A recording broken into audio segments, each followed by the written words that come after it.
మనతో మాట్లాడడానికి మైపాల్ యాదవ్ ఉన్నారు. అలా చెప్పండి అన్న, మీరు పోయి లోపలికి పోయి చూసి వచ్చారు, ఏముంది సార్కి ఏం చెప్పారు, ఏమన్నారు సార్? సార్ను చూస్తే చాలా బాధ అనిపించిందండి. ఏదైతే కేసీఆర్ మన అందరికి విలన్ అనుకున్నామో ఆ విలన్ చచ్చిపోయిండు. అంటే రాజకీయంగా విలన్ చచ్చిపోయినాక కూడా మా సమస్య పరిష్కారం అవుతలేదని చెప్పి సార్ చాలా బాధగా ఉన్నాడు. ఇదే కాంగ్రెస్ పార్టీ కోటేయమని చెప్పేసి ఒక 10,000 కిలోమీటర్లు తన కారులోనే రాష్ట్రం అంతా తిరగడం జరిగింది. కాంగ్రెస్ పార్టీ కోటేయండి, గెలిపేయండి అని చెప్పిండు. ఇప్పుడు కూడా ఆయన ఏం గొంతెమ్మ కోరికలు అడగట్లేదు.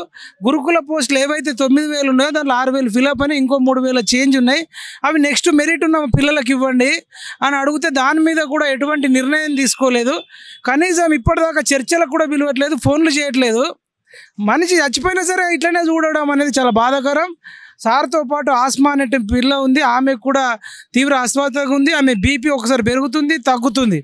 తర్వాత ఇంద్రసేన ఉన్నాడు, ఆయన పరిస్థితి బాగాలేదు. కుమారాన్ ఉన్నాడు, ఆయన పరిస్థితి బాగాలేదు. 4 రోజులు అవుతున్నా గతంలో కేసీఆర్ ఎంత పిలిచినా పలకడు, సీతయ్య ఎవడి మాట వినడానికి కేసీఆర్ని అనుకున్నాం. కానీ ఇప్పుడు రేవంత్ రెడ్డి గారు కూడా మరి కేసీఆర్ ఉచ్చదొక్కిండా ఏంది, ఈయన కూడా అసలు పట్టించుకుంటలేదు, చూడట్లేదు, ఏమీ చేయట్లేదు. అంటే అరే ఇంత దారుణం ఏందన్న, కనీసం పిలవాలి కదా, ఒక ఫోన్ చేసేవారన్న దూతగా పంపాలి కదా. ఇప్పుడు బల్మూరు వెంకటన్ ఉన్నాడు, పంపించవచ్చు కదా, రండి సార్ దీక్ష విరమించడం అని చెప్పొచ్చు. కోదండరామ్ సార్ ఉన్నాడు, అగ్నూరు మురళీ సార్ ఉన్నాడు, ఇంకా ఎమ్మెల్యేలకు మస్తు మంది ఉన్నారు. ఒక మనిషిని పంపిస్తే అయిపోతుంది కదా. అరే మనుషులు మొత్తం వీక్నెస్ అయిపోయారు, చాలా నష్టపోతున్నారు. ఆరోగ్య పరిస్థితి చాలా దారుణంగా ఉంది. ఉస్మానియా హాస్పిటల్కి వస్తే మంచిగా ఉన్నోడే రోగాలతో బయటట్టున్నాడు. ఫెసిలిటీస్ ఏం లేవు సార్. ఒక్కొక్క టెస్ట్కి అర్ధగంట కూర్చోబెడుతురు. వాళ్ళకి నిల్చోడానికి మాట్లాడడానికి ఓపిక లేదు. ఒక టెస్ట్కి అర్ధగంట సేపు.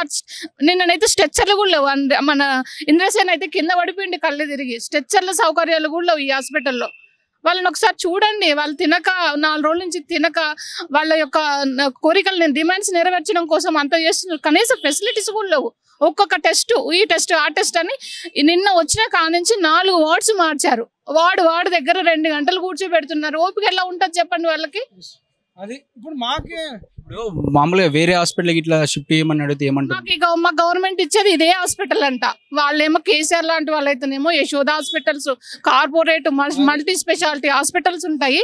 మా లాంటి ఏం లేని వీళ్ళకి ఇలాంటి నిరుద్యోగులకి ఇలాంటి ఉద్యమాలు చేసే అశోక్ సార్ లాంటి వాళ్ళకి ఇలాంటి హాస్పిటల్ ఉంటాయి. మాకు ఓపికను పరిశీలించాలని చూస్తుంది ఉంది, అలాగనే ఉంది నిజంగా. అసలుకి వీళ్ళకి అక్కడ ఉన్న వాళ్ళకి ఎవరైతే ఈ హంగర్ స్ట్రైక్ చేస్తున్నారో వాళ్ళ ఓపికని ఈ విధంగానైనా పరీక్షించి వీళ్ళని దీక్ష విరమింప చేయాలనుకుంటున్నారేమో అని అంత టెస్టులు పెడతారు వాళ్ళకు. అందులో ఇంట్లో ఉండి తినకుండా ఉన్నప్పుడు కూడా అసలుకి వాళ్ళకి అంత కాన్ఫిడెన్స్ ఉంది. ఇంకా మేము 4 రోజులు ఉండగలం అంత కాన్ఫిడెన్స్ ఉంది. ఇళ్ళకి తీసుకొచ్చి వీళ్ళు పెట్టే టార్చర్కి వాళ్ళు అసలుకి ఏమైపోతామని అసలు మేము తినిపోయే వాళ్ళమే మేమే ఉండలేకపోతున్నాము, మేమే నిలబడలేకపోతున్నాము. వాళ్ళు ఎలా ఉంటారు చెప్పండి అసలుకి.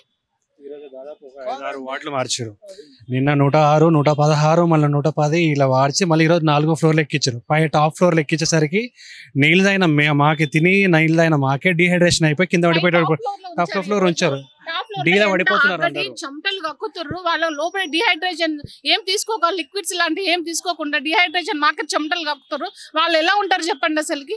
ఈ ఫెసిలిటీస్ అంతా బాగున్నాయంట అసలుకి. వాళ్ళకి ఇది వాళ్ళు ఏదో అది చచ్చేపామును చంపుతారు చూడండి, అలా చంపుతారు వాళ్ళని. అందులో ఆల్రెడీ వీల్ చైర్లోనే గంటలు కూర్చుండే పెట్టిర్రు, అంటే బెడ్ దొరకక. ఆల్రెడీ ఆయన 3 రోజుల నుంచి దీక్ష చేస్తుంటే ఇది 4వ రోజు. ఆ వీల్ చైర్ ఇట్లా కూర్చుంటే ఆరోగ్య పరిస్థితి ఎట్లా ఉంటుంది? మాకు ఇక్కడికి వచ్చిన తర్వాత ఏమైందంటే ఇది నిరుద్యోగుల కోసం కాదు, పేదవాళ్ళ కోసం, రోగుల కోసం కొట్లాడాలనిపిస్తుంది. అశోక్ సార్ కూడా అదే అన్నాడు నేను పోయి కలిస్తే. మనం నిరుద్యోగుల కోసం చేస్తున్నాం కానీ ఇక్కడ వచ్చే పేదవాళ్ళు వైద్యం కోసం వస్తే ఈ స్మెల్ భరించలేక వీళ్ళు డీల్ చేసే విధానము. వాళ్ళు ఇందాక ఒకళ్ళని మాట్లాడితే స్కానింగ్ ఎక్స్రేలు రేపు వస్తాయట. మరి రేపటిదాకా నిజామాబాద్కి వెళ్ళి వచ్చిన వాళ్ళు, ఎడపల్లికి వెళ్ళి వచ్చిన వాళ్ళు 24 గంటలు ఎక్కడ ఉండాలి? డబ్బులు లేకనే ఇక్కడ వస్తారు. మళ్ళీ లాడ్జ్ తీసుకుంటే అక్కడ రోజుకు 2,000, 3,000 ఎక్కడికి వెళ్ళి పెట్టుకోగలుగుతారండి? ఆ రిపోర్ట్లు వచ్చేదాకా వీళ్ళు రోడ్ల మీద ఉండాలా, బయట ఉండాలా? ఈ ప్రభుత్వం కూడా ఉచిత బస్సు ఎటంటే తిరగండి, యాదాద్రికి పోండి, భద్రాచలం పోండి, శ్రీశైలం పోండి, రామోజీ ఫిలిం సిటీ పోండి, బిర్లా టెంపుల్ పోండి అంటారు కదా. ఉచిత బస్సు ప్రయాణం కంటే ఉచిత వైద్యము, నాణ్యమైన వైద్యం ఇవ్వాలి. ఇది వదిలేసి ఉచితంగా బియ్యం ఇస్తాము, వండుకొని తినండి, చింతపండు ఇస్తాము, పులుసు పెట్టుకోండి, సబ్బు ఇస్తాము, రుద్దుకోండి, పౌడర్ ఇస్తాం, ముఖానికి పెట్టుకోండి, స్కూటీ కొనిస్తాము, తులం బంగారం ఇస్తాము, లగ్గం చేసుకుంటే ₹1,00,000 ఇస్తామట. ఈ దావకాన్లు చూస్తే రేపు మేము అడుగుతాం, బీఆర్ఎస్ని కూడా అడిగినాం, కేసీఆర్ని అడిగినాం, నీకు రోగం వస్తే నువ్వు ఉస్మానియా హాస్పిటల్కి ఎందుకు వస్తలేవు? అదేవిధంగా ఇప్పుడు రేవంత్ రెడ్డి గారిని కానీ ఇప్పుడున్న కాంగ్రెస్ ఎమ్మెల్యేలను మంత్రులను రేపటి నుంచి అడుగుతాం. ఇది గవర్నమెంట్ హాస్పిటల్ అయితే గవర్నమెంట్ నడిపేటోళ్ళు కూడా మీకు ఏదైనా ఆరోగ్యం మంచిగా లేకపోతే ఉస్మానియా హాస్పిటల్కి రావాలా. మీరు మళ్ళీ యశోదకు పోతాము, లేకపోతే అపోలోకి పోతాము, పెద్ద పెద్ద హాస్పిటల్కి పోతామంటే ప్రజలకు కూడా బుద్ధి ఉండాలండి. మీరు అడిగేటప్పుడు వాళ్ళని ₹500 క్వార్టర్ కాదు, మాకు వైద్యం ఇవ్వండి, మీరు ఏ దవాఖానలోకి పోతే మమ్మల్ని ఆ దవాఖానలోకి తీసుకుపోండి. గవర్నమెంట్ హాస్పిటల్ అంటే ముఖ్యమంత్రి అన్నట్టు, ముఖ్యమంత్రి వేరే హాస్పిటల్కి పోతే ఇక్కడికి ఎవరు రావాలి మరి?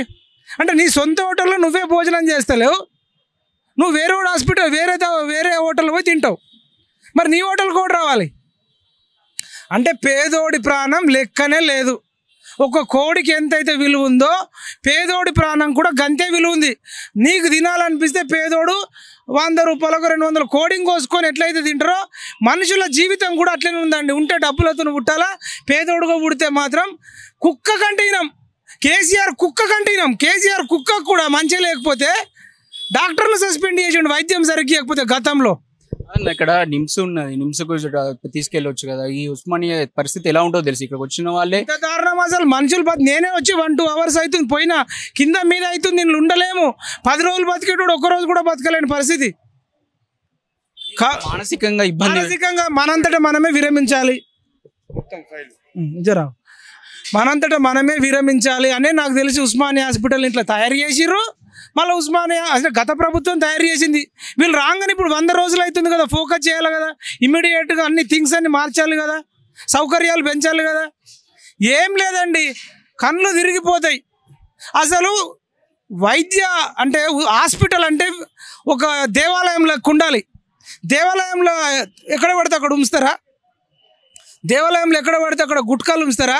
దేవాలయంలో ఎక్కడ పడితే అక్కడ ఊరుతుందా? ఊరదు. నీట్గా మంచిగా ఉంటుంది. నిలబడితే నా మీదనే 2-3 చోట్ల పడ్డాయి, స్లాపులు కురుస్తున్నాయి. వర్షాకాలం పరిస్థితి, ఇప్పుడు ఎండాకాలం ఎట్లా ఉంది, వర్షాకాలం పరిస్థితి ఏంది అసలుకి? అది వాష్రూమ్లలోకి వెళ్ళి వచ్చే వాటర్, అది ఇప్పుడైతే వర్షం అయితే లేదు కదా, వచ్చే వాష్రూమ్లలో వాటరే. అంత ఘోరంగా ఉంది లోపల. ఎక్కడికక్కడ జనరల్ వాడు ఉన్నారు, నేను చూస్తున్నా. ఒక ఆయన పొట్ట పడుకుని ఇట్లా ఒత్తుతున్నారు, ఆయన అని దగ్గుతున్నాడు. ఇప్పుడు మంచోని తీసుకపోతే ఆయనకి ఏదన్నా రోగం ఉందనుకో, ఆ తుప్పిర్లన్నీ ఈయనకు పడతాయి, ఈ రోగం అంటుకుంటుంది. ఆ పాత రోగంతో పోతే కొత్త రోగాలు అంటుతాయి. ఒక్కొక్కరికి క్షయవ్యాధి ఉంటుంది, ఇంకొకరికి అంటువ్యాధులు ఉంటాయి. మొత్తం ఇప్పుడు కరోనా వ్యాధి ఉంది కదా, క్షయవ్యాధి పక్కన పెట్టండి, కరోనా తుమ్మితే దగ్గుతే వచ్చే వ్యాధి అది. ఎంతమందికి సోకుద్ది అసలుకి? మాస్కులు కూడా లేవు ఎవ్వరికి. రోజు వస్తూ ఉన్నారు, రోజు వస్తుంటే తీసుకొచ్చి నైట్ నుంచి ఇక్కడనే ఉన్నాము. మార్నింగ్ పాప ఎగ్జామ్ ఉందని పోయేసి మళ్ళీ వచ్చేసినాను. ఇంత ఘోరంగా ఉందంటే కనీసం బయట లోపల ఉంచట్లేరు మమ్మల్ని పోలీసు వాళ్ళు. పేషెంట్ దగ్గర ఉండనియట్లేదు, కుర్చీలో కూర్చోబెట్టి వదిలిపెడుతున్నారు. పోలీసు వాళ్ళు ఏమో కుర్చీలో కూర్చుంటారు, సార్నల్లో కూర్చోబెడుతున్నారు. పట్టించుకునే నాదులే లేడు. మేము ఉంటామంటే మీరు ఉండొద్దు, అందరిలాగా కాదు, మీరు అట్లా మీరు వీళ్ళు పేషెంట్లు కాదు, వీళ్ళు కావాలని చేస్తారు, వీళ్ళు కావాలని బాధ పెట్టుకుంటారు. మీరు ఉండొద్దు, బయటికి నడవండి, బయటకు గెట్టేస్తున్నారు. అశోక్ సార్ చూడడానికి వస్తారని ఫస్ట్ ఫ్లోర్ లో ఉన్నారు నిన్న. ఇంకెవరైనా ఎక్కువ వస్తారని టాప్ ఫ్లోర్ షిఫ్ట్ చేసారు. ఇంకెవరు వస్తారు అంత పైకి అని. ఇప్పుడు మాకు నడిచి వెళ్ళేసరికి మాకే అయిపోతుంది. అశోక్ సార్ని కూడా దాదాపుగా ఆ వీల్ చైర్లో 2.5 గంటలు కూర్చోబెట్టారు. ఆయనకి ఇప్పుడు ఎట్లా ఉందంటే వీళ్ళే దీక్ష చేపిస్తారు ఆయనతో, ఏమి ఇవ్వకుండా. ఆయన హాస్పిటల్లో పడిపెట్టేట్టున్నాడు. అలా ఉంది. కొంచెం అయితే ఇక్కడనే నాకు ఇబ్బంది అయ్యేటట్లుంది. ఏదో హాస్పిటల్లో ఉన్నారు అనుకుంటారు, కానీ ఇంకా ఆయన పరిస్థితి ఇంకా విషమంగా అవుతుంది. ఇంకో అస్మా, ఆమెకు కూడా లో బీపీ అయిపోయింది, షుగర్ లెవెల్ పడిపోతుంది. ఆమె ఇంకేంటంటే సార్ ఎన్ని రోజులు ఉంటారో, సార్తో పాటు మేము 3 ఉంటామని వాళ్ళు కూడా అలానే ఉంటున్నారు. వాళ్ళు అస్సలు తగ్గట్లేదు. సార్ ఏమో కూడా షుగర్ కంట్రోల్ చేద్దామని వాళ్ళు ప్రయత్నించారు, కానీ షుగర్ కంట్రోల్ అవ్వట్లేదు ఆయన కూడా. కానీ గవర్నమెంట్ నుంచి అయితే ఎలాంటి స్పందన అయితే లేదు. మీరు చెప్పి చూసారా ఒకసారి సార్కి? ఏమైనా చాలా ట్రై చేసిన సార్, మనం వ్యూహం మారుద్దాము. ప్రభుత్వం చాలా మొండిగా ఉంది. మనం అవసరం అనుకుంటే బషీర్బాగ్లో ప్రెస్ మీట్ పెడదాం, సోమాజిగూడలో పెడదాం, ఓయూలో కూడా మనం ఐసీఎస్ఆర్ హాల్లో సమావేశాలు పెడదాం, అన్నీ చేద్దామంటే కూడా ఇప్పుడు ఎలక్షన్ కోడ్ వస్తుంది మైపాల్. వీళ్ళు తర్వాత వినరు. 3,000 మంది జీవితాలు, వాళ్ళందరికీ జాబ్లు వస్తే బాగుంటుంది కదా. అని చెప్పేసి మరి సార్ నేనైతే పట్టుదలతోనే ఉన్నాడు చేస్తా అంటుండు. కానీ ఈ హాస్పిటల్లో ఉంటే కొత్త రోగాలు వస్తాయి. ఆల్రెడీ 4 days నుంచి ఏం తినట్లేదు కాబట్టి లోపల ఇన్ఫెక్షన్ అవుతుంది, గ్యాస్ ప్రాబ్లం వస్తుంది, అల్సర్ వస్తుంది, డయాలసిస్ ప్రాబ్లమ్స్ వస్తాయి, బ్రెయిన్ దొబ్బుతుంది, హార్ట్ ప్రాబ్లమ్స్ వస్తాయి. ఇంకా ఇక్కడికి వస్తే ఈ స్మెల్కు ఇంకా భరించలేని పరిస్థితి. కానీ ప్రభుత్వం అంటే ప్రభుత్వం ఉందా లేదా నాకు పెద్ద డౌట్ వస్తుంది. మాకు ఇక్కడికి వచ్చి కూడా ఒక మంచి పని అయిందన్న. ఈ ప్రభుత్వ హాస్పిటల్ లెక్క లేదు, ఇది ఒక బూత్ బంగ్లా లాగా ఉంది. ఇక్కడికి వచ్చేటోళ్ళని సరిగ్గా ఇక్కడ ఆ సౌకర్యాలు లేవు. ఇప్పటికైనా సార్ గురించి వెంటనే వాళ్ళు ఒక ప్రెస్ మీట్ విడుదల చేసి మేము చర్చలకు పిలుస్తున్నాం రండి అని అఫీషియల్గా చెప్పాలి. అన్అఫీషియల్గా కాకుండా సీఎంఓ నుంచి రావాలి, అఫీషియల్గా రావాలి. ఆ తర్వాత తీసుకొని కానీ ఇట్లా మేము ఇప్పుడు పైకి వెళ్తే కూడా అక్కడ ఫోటోలు తీయనిస్తలేరు సార్తో వీడియోలు మాట్లాడిస్తాం సార్ చెప్తామంటే ఆస్మాతో కానీ అశోక్ సార్తో కానీ వాళ్ళు ఎటువంటి వీడియోలు తీయట్లేదు, మీకు అలో లేదు, ఇక్కడికి రానిచ్చుడే ఎక్కువ, మీరు ఎటువంటి వీడియోలు తీయొద్దు, ఫోటోలు తీయొద్దు అంటున్నారు. మరి బయటకు వాయిస్ ఎట్లా పోవాలి, వాళ్ళ కండిషన్ అట్లా ఉందని. అందుకని మేము ఇక్కడ బయట వచ్చి మాట్లాడుతున్నాం. ఇక్కడికి రావడం వల్ల మాకు ఈ పేదవాళ్ళ బాధలు తెలుస్తున్నాయి. ఈ ప్రభుత్వాలకు చెప్తున్నాం, మీరు ఉచిత వైద్యం నాణ్యమైన వైద్యం ఇవ్వండియా. సరే ఉస్మానియా హాస్పిటల్కి వస్తే ఫ్రీ వైద్యం అంటవచ్చు, కానీ ఇక్కడ ఫ్రీ వైద్యమే కానీ బతుకుతామో చస్తామో తెలియదు. భయానికే చచ్చిపోయేటట్టున్నాము. అనేక మంది రోగులు, నీట్నెస్ లేదు. ఆ యశోద హాస్పిటల్ కానీ మిగతా హాస్పిటల్ అన్నీ కూడా గవర్నమెంట్ హ్యాండ్ ఓవర్ చేసుకోవాలి, వీళ్ళని అక్కడికే పంపాలి. వీళ్ళకి ఏదైనా బిల్ అయితే ప్రభుత్వమే కట్టాలి, అట్లా చేయాలి. ఇప్పుడు అశోక్ సార్ విషయంలో మాత్రం ప్రభుత్వం వెంటనే స్పందించకపోతే రానున్న ఎంపీ ఎన్నికల్లో ఈ కాంగ్రెస్ పార్టీకి వీళ్ళు వ్యతిరేకమయ్యే అవకాశం ఉంటుంది. 3 రోజుల ముచ్చటనైంది. వీళ్ళకు ఓట్లు ముఖ్యం కానీ సీట్లు ముఖ్యం కానీ నిరుద్యోగుల బాధలు ముఖ్యం లేవనేది అర్థమవుతుంది. అశోక్ సార్ను కూడా మేము మరొకసారి మీ లెజెండ్ టీవీ ద్వారా కూడా మా పిఎంఆర్ టీవీ ద్వారా కూడా రిక్వెస్ట్ చేస్తున్నా, ఈ ప్రభుత్వం చాలా మొండికి దిగింది కాబట్టి మీరు ఇకనైనా ఆ 3 పిల్లల ఆరోగ్య దృష్ట్యాన్న వాళ్ళని ఒప్పించి మీరు కూడా కొంచెం విత్డ్రా చేసుకుంటే అమర నిరదీక్ష విత్డ్రా చేసుకొని మనం ఇంకా కొట్లాడదాం, పోరాడదాం అని చెప్పి నేను రిక్వెస్ట్ చేస్తాను. చూసాం కదా, గత ప్రభుత్వం ఏదైతే చేసిందో ఇప్పుడు కూడా ఈ ప్రభుత్వం కూడా అలాగే కొనసాగిస్తుంది. నిరుద్యోగుల పట్ల మాత్రం కఠినంగా ఉంటున్నట్టు తెలుస్తుంది ప్రభుత్వం. మనం చూస్తూ ఉంటే అనేక సార్లు కూడా అశోక్ సారు ఇలా నిరుద్యోగుల కోసం కొట్లాడారు. గత ప్రభుత్వంలో కూడా చాలా సార్లు వాళ్ళ ప్రాబ్లమ్స్ ముందు తీసుకొచ్చారు. ప్రభుత్వం అప్పుడు స్పందించినప్పుడు ఫైనల్గా ఇప్పుడు ఉన్నటువంటి గవర్నమెంట్కి సపోర్ట్ చేసి చాలా మంది అంటే బలమూరు వెంకట కావచ్చు, చాలా మంది నాయకులతో కలిసి పనిచేసి వాళ్ళతో పాటు విద్యార్థి సమస్యలు తీర్చడానికి. కాకపోతే ఇప్పుడున్న పరిస్థితుల్లో ఈ యొక్క సమస్యకు మాత్రం సారు అమర నిరదీక్ష దిగడం జరిగింది.